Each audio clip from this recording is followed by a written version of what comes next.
everybody, it's Eric Pappenfoos. It's Friday, time for another Buy Day, and we are filming this at this year's Harrisburg Book Festival. There are literally thousands of people outside, and we thought this year we would do a little segment that is Antiques Roadshow inspired, where members of the general public could bring in books for our opinion and appraisal, and that's what we're doing here today.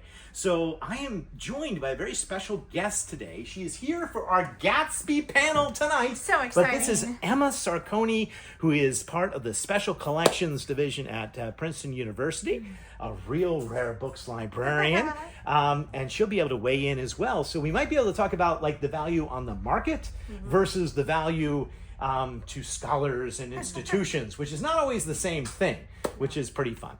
And this is our first couple, which brought in a book. Could you all introduce yourselves? What? Marty Black Yeah. and David. Okay. And why did you bring us a book? And what book did you bring us? Because we love you, Eric. But what did you bring? We brought Milton's Paradise Lost. Yeah. Is it something that you've treasured for a long time? A long time. Do you know where you got it? It came through the family. Okay, so it's a family heirloom. All right. Well, let me tell you what I know about the book, and then Emma can weigh in. So the first thing, Kathy, you can zoom in on the book. The first thing about the book is that Gustave Doré, who is a great French illustrator, did a number of designs for famous books, including the Bible, and not just Paradise Lost, Dante's Inferno, all the best. And in the 1880s, and I think it does not have a date. Let's get to the title page. But in the 1880s, approximately, is when this was published. He was sort of at the height of his fame, and there were a whole bunch of folio size books. By folio, we mean big size books, all of which were illustrated by Doré. And these beautiful, beautiful engravings really appealed to the Victorian sensibility, both in the United States and abroad. And if we flip through and we look at others, I mean, you just see it is chopped through with these just gorgeous. So I mean, that almost looks like Tolkien inspired with hydras and all sorts of things. From a book standpoint, they were big, beautiful books. They were expensive at the time that they came out, and they were a sort of mainstay in Victorian libraries. And Paradise Lost, I think maybe today we don't fully appreciate just how important. I think Paradise Lost was like one of the top 10 most published and reprinted books of all time, and it still is. So from a value standpoint for your book, what you see here is you start to see what we would call a sort of, the hinges are starting or they're weakening or they're beginning to fray, and it may require a little bit of restoration. And the value of the book from a commercial standpoint really depends a lot on the condition. So a condition of a good copy of Milton in very, very good condition, which this isn't. I would say this is a little down, would be worth maybe as much as $500. But as it sort of begins to get older and show a little wear and tear, it goes down. So I would probably price this about half of that, about $250. Because it's so desirable and so collectible today. And what a great cover. And I don't know, Emma, do you have anything you want to add to that? Just that I know Doré because of his edition of Frankenstein. So there was a celebration of Frankenstein a couple years ago, and we pulled out our copy of Doré's Frankenstein, which is equally as amazing. I mean, you can imagine what he's done with Paradise Lost, what he could do with Mary Shelley's Frankenstein. The thing I like about these books in particular is that they are really appealing to a mass audience, right? This is a book that, because of the beautiful illustrations and just its visual appeal, anybody can enjoy. And so I think it's a really delightful text. Academically, Doré is obviously something that someone could study, but also we could think about, the iterations of Paradise Lost over time. How has the book been published? How has it appealed to different kinds of audiences? What kind of audience was this created for? Who was the publisher? What are the other books that they published? So those are some of the things that I think of when I look at this really beautiful text. I think that's great. And actually, we have not had the Frankenstein, but the most popular Doré that we have had was actually, he did one of Edgar Allan Poe's The Raven. Thanks so much for bringing in this interesting book, and I hope you learned something about it. So much. Good. So the next group of books that were just brought in here for our appraisal were all A.A. Milne Winnie the Pooh books. I was saying we had 3 out of the 4 great 1920s Milton books. We don't have When We Were Very Young, but we have House of Pooh Corner, Winnie the Pooh. Now we are 6. And I was explaining that when people collect Winnie the Pooh, they generally want the earliest printings possible, first edition usually, and even then they might prefer the British printing over the American printing. And what we have here are American printings and later printings at that. The way you can tell that your book is a first edition or not a first edition is by looking at the page after the behind the title page, which will then list the printing. At least it does for these. And you can see here, look, Kathy, it's 139th printing, which shows you just how popular. So this book was actually published, in the 50s, whereas the original first printing was in the 20s. Neat.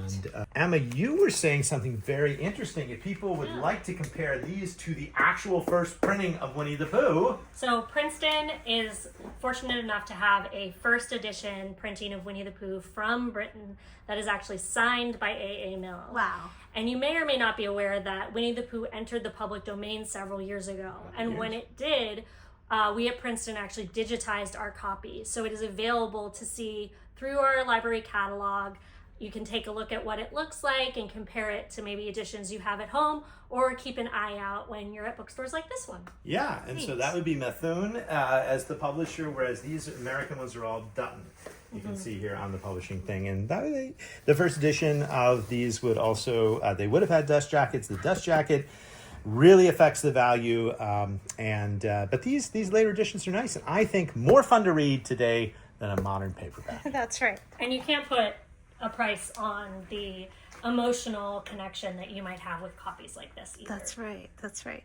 Okay, well, the next person has brought in a remarkable collection of LGBTQ books, and this is the type of collection which I think is a collection even for the future, and meaning that the value now is pretty good. We'll talk about that, but also I think it's going to be something that people are going to continue to want to study and continue to want to see. What do you think is a collection?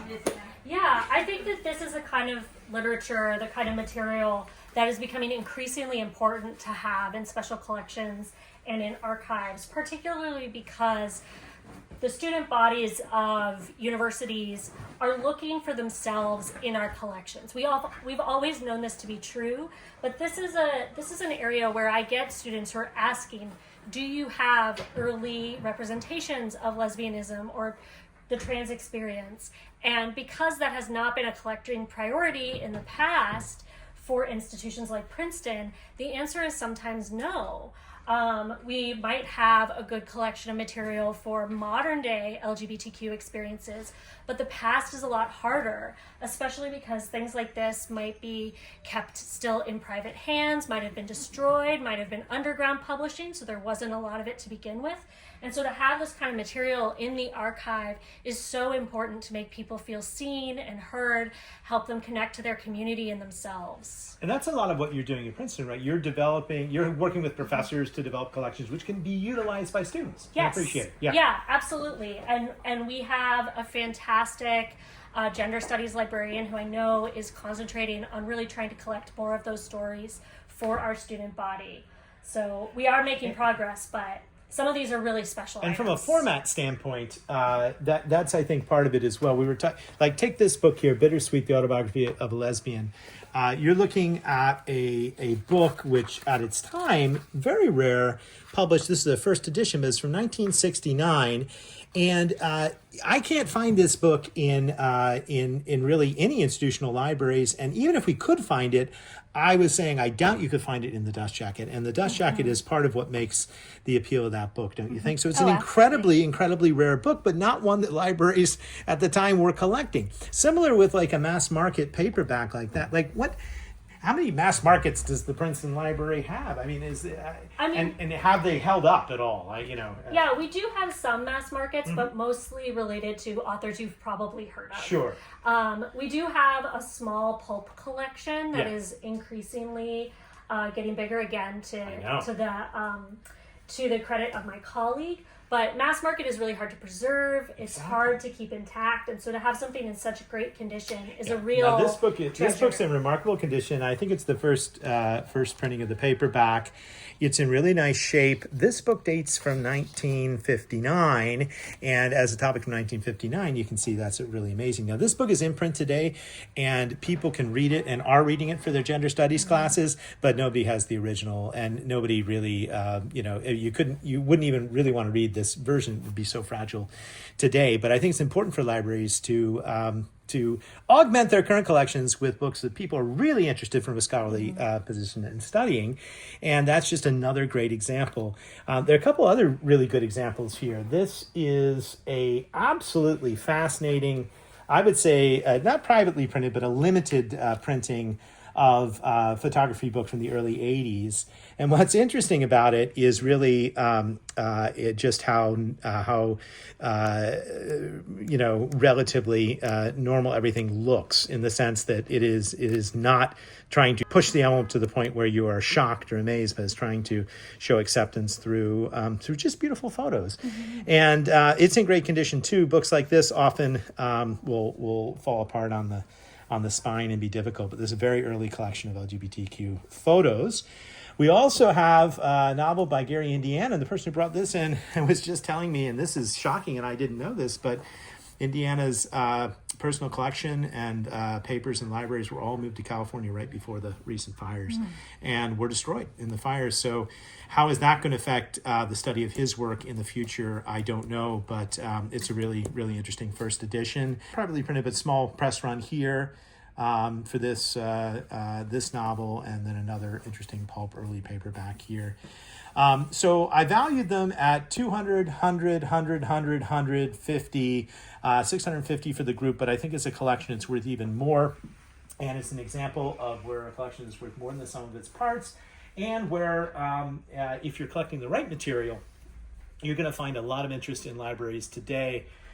We sell a lot of our books to institutions, but if you look around this room, Princeton's probably got all those books, and most institutions have all those books. They really do. They have all the 19th century books. It's true. But maybe they'll buy a special copy of something, but they probably don't actually have all these books, and they don't have them in the original form. And this is what students and people want to study, and we're really lucky that this gentleman brought them in for us to look at today.